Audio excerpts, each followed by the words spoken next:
All right, patch 1.3, and I just wanted to go quickly over the purpose of the patch 1.3. So the goals were to bring penetration slash toughness in line, so that penetration is only useful against targets that have improved their toughness.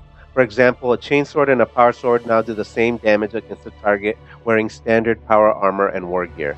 Another focus of the content patch number 1.3 is to make classes more unique in the roles. Therefore, health has gone down on support and jump classes and up on ground melee classes. However, support classes now have more options, are more free with their LP, and certain options have been strengthened to double down on the role. Third focus for the patch is make loadout selection more interesting. Diminishing returns has been removed, so a small amount of health slash armor is now more expensive. You can get more than before. You must now make a more concerted choice between survivability, lethality, and tactical maneuverability options.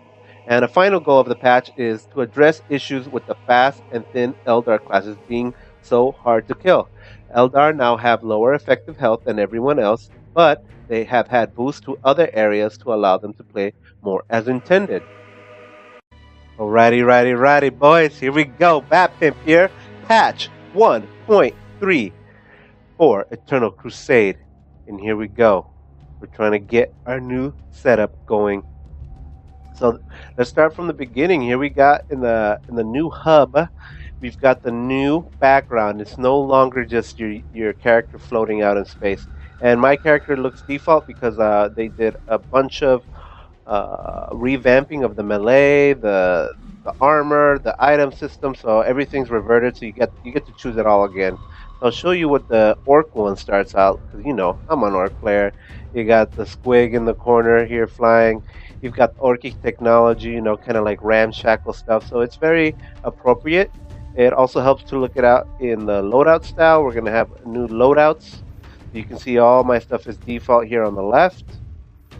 You got the anti-personnel, anti-AV, anti-personnel, anti-AV, Stormboy, Sugar Boy, Painboy.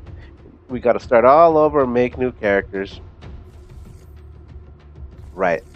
While I'm here, I might as well show you what the Chaos one looks like. And here's my Chaos player. So in this way, the devs are trying to show the differences between the factions right off the bat. So you have a good idea of what you're getting into, not just from the character's model, but from the technology that they use. So you can see we've got tanks here in the back right corner. We've got like evil eyes and symbols, fire, the music that's playing is specific.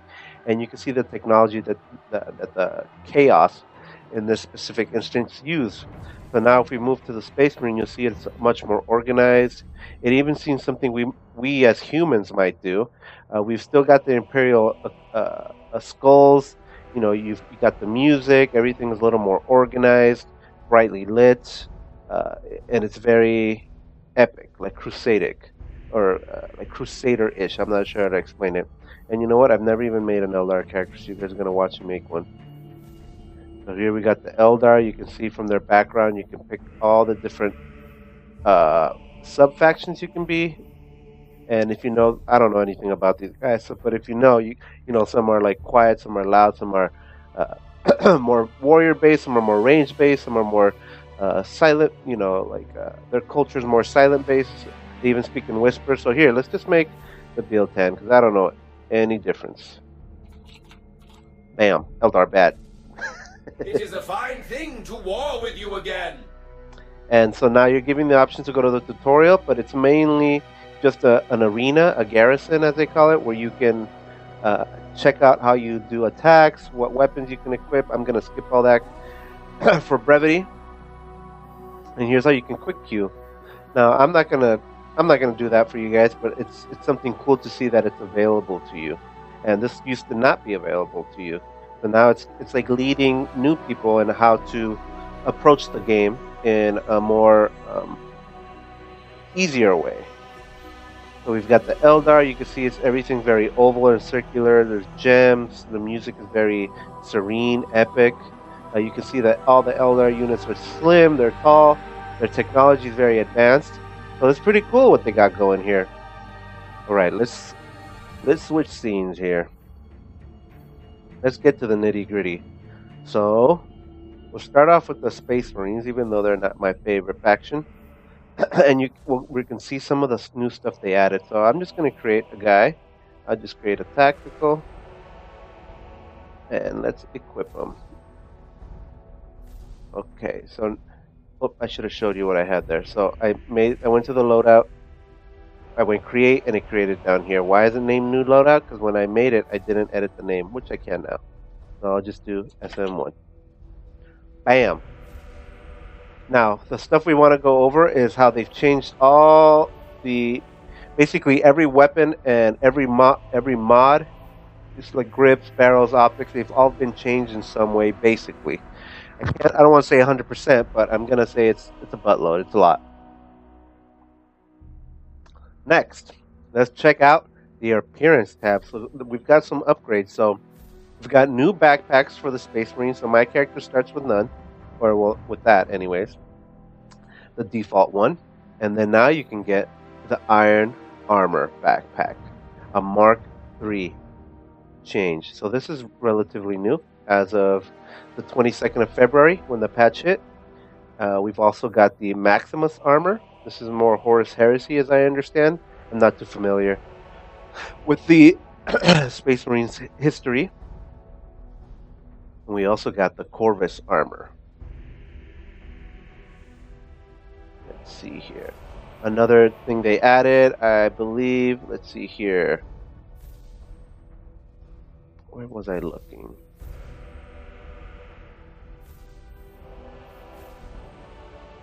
Alright, a new thing that they added that should have been since the day it came out is a Relic. Where was it? Relic Mark II armor. As you can see, it changes your chest plate from default to this, and I'm not sure if this is still available to everybody else. I clearly haven't bought it, so I'm guessing it is available to everybody else. But this was one time a founder-only item. So that's kind of cool now that you get to buy it. I'm thinking you get to buy it anyways.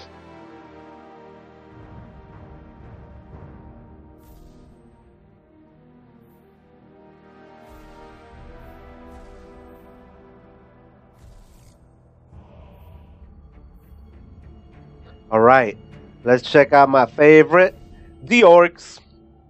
Alright, so now we got a new loadout system and we got to go through all of it. So I've got to make all my characters again because they changed everything. So I'm just going to edit one that exists because I just want to go over the appearance items. It's going to be too much to go down through every item and their changes.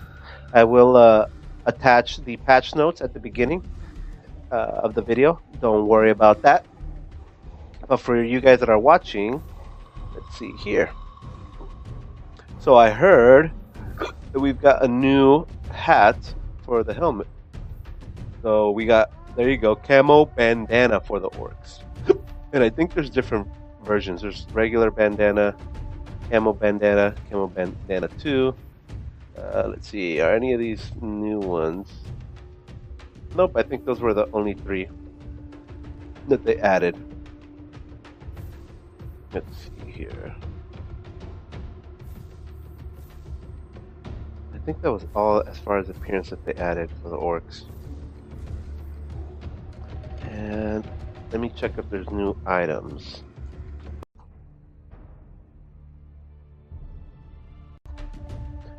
Alright guys, for all you guys about to unlock all your advancement trees, I got a little trick for you that you might have missed in the patch notes. So normally you would click on the advancement and unlock it, but a faster way to do it is to just use the keyboard. So for example, I'll start off by highlighting this one with my mouse key and then press enter and it'll buy it. And instead of using my mouse key to again select something else, you can just use the left and right keys and up and down keys to switch between the options. So here I'll zoom in a little more so you can see what I'm doing. Go down, up, left, right, left, right. So in this way you can purchase your advanced retreat points a little faster. Hopefully that helps you out, guys. That pimp out. Alright, so here we are in the orc tree, and one of the new items I want to specifically call out in the patch notes is called the Blood Rage Juice. Painboys now have access to Blood Rage Juice, which gives Blood Rage All right, here we go. One of the first things I want to start calling out that I thought was interesting, it's new. They're called Blood Rage Vials. And I'll go down the little tree here in a second. So what is this item? So Painboys now have access to Blood Rage Juice, which gives the target a 30% melee lifesteal. So this is in the Painboy tree. You start it up here, you go down, oops, left and then down. So right here at rank 3 you get the ability to get the big vial and then this new item called Blood Rage Vials. You give this to you inject a friendly target with this, and anytime they do melee, they do a lifesteal. I wonder how long it lasts. If it's 30 seconds, that'd be pretty damn dope. If it's 2 minutes, I'd be fucking blown away if it's that long. Unfortunately, we don't have a timer, and I don't know if the in-game is going to show that timer. But I will definitely be showing it off here in the future. And one of the newer items that we got is the Mega Gobs for all the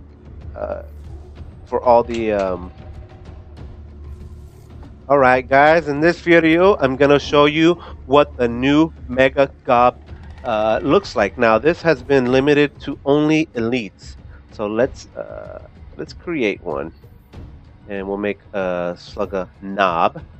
As you can see, he still has the stripes from the previous patches, and we'll call him Slugga Knob 1. Mean. And we'll go to the loadout. Save this. There he is. And now let's edit him. So he's one of the only few elites that can equip this. And by I mean only few is like only the elites can equip this. So let's go find it. So here we go. We've got a couple different Mega Gobs options. So we've got this one. If you can see it. I'll try to zoom in. Oh, it's not possible to zoom in. And then we've got this one. A little more orc style. So we got two new Mega Gobs available to the orcs.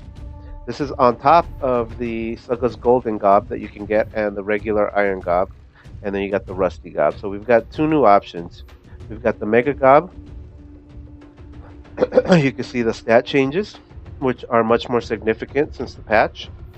And then these ones just a little bit more. I don't agree with the pricing scale here. I would have said 580 is probably enough, because it's only really 10 health, 10 armor. That's not even one swing or one bullet, you know, it's like not going to really save you. So I don't agree with that pricing. I can see the pricing from here to here. That makes sense. But again, it could be this increase from here to here is a lot. It's double.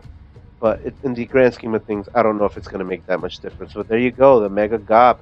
And we also got the Slugga's Mega Gob. So a little different for each one. And I can go through the other.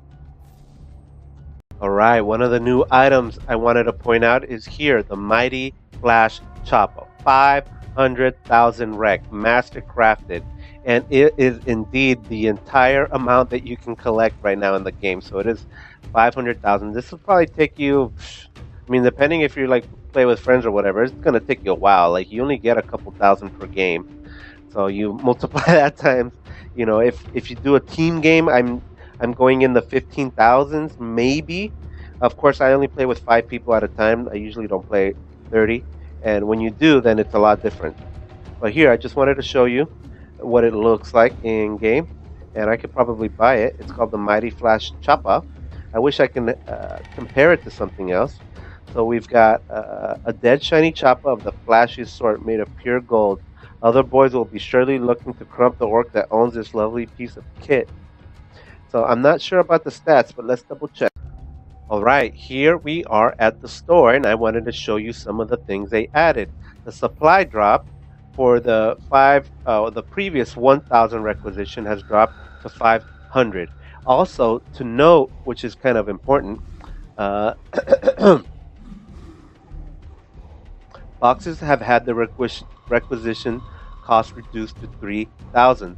There's now a gold melee weapon in the store for each faction, costing 500,000 requisition or teeth, and there is now a challenge token in the store for 500,000 requisition teeth that makes you take 50% more damage and features unique graphics. Only take this if you want a challenge.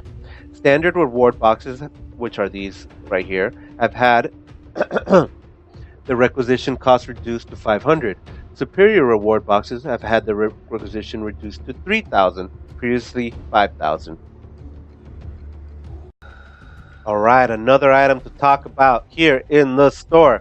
I've got it selected. There's no visual yet. It is called the challenge token.